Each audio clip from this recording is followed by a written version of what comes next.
محمد د ټیو پناهګاه ده د باچا خان مرکز دا درېیم ځل دی چې دی ما سره دومره ظلم زیاتې کوي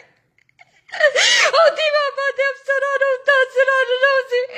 غلطې کوي جناګان راولي ښځې راولي جنکۍ راولي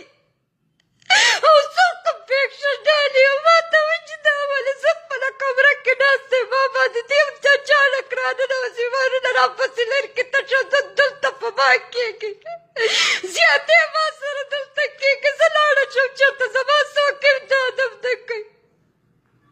داسې درخمانه عرفان او ډیو دا کارنامې د باچا خان مرکز پناهګاه کې دا کېږي